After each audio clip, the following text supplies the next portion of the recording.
Hello beautiful people, అందరు ఎలా ఉన్నారు? ఇదిగోండి తులసి కోట. దీన్ని మనం పెయింటింగ్ చేసుకుందాం. అది ఎలా చేస్తున్నాను చూడండి. ఇది మెరుగు పెట్టే పేపర్ ఉంటుంది కదా, దాంతో ఉన్న పెయింటింగ్ మొత్తాన్ని క్లీన్గా నీట్గా బ్రష్ చేసుకుంటున్నాను అనమాట. చూసారా ఎలా అయిపోయిందో. ఇది చూసారా, ఒక సైడ్ అయితే ఇరిగిపోయింది. మనం దానికోసం సిమెంట్ కలుపుకుందాం. ఇసుక సిమెంట్ కలుపుకొని దానికి మొత్తం నీట్గా అది రౌండ్గా వచ్చేలాగా మనం చేసుకుందాం. ఇది మా కొత్తింట్లో వెనకాల తులసి కోట ఉందన్నమాట. ఇది చాలా పాత ఇల్లు.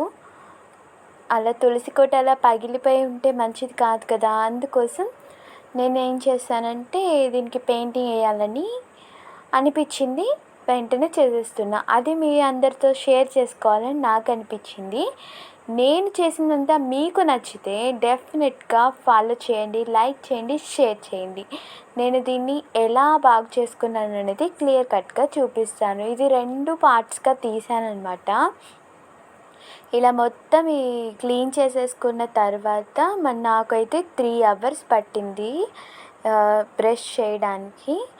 1 అవర్ అయితే సిమెంట్ పెట్టడానికి మా మమ్మీ కూడా హెల్ప్ చేశారు. ఇదిగో ఇక్కడ ఇలా పెడుతుంటే అసలు పడిపోతుంది. నాకు వేయడానికి రావట్లేదు, కానీ ట్రై చేశాను, చాలా పర్లేదు. అయినా కూడా ఉండట్లేదు. 2 చేతులతో మామూలుగా మనం లడ్డు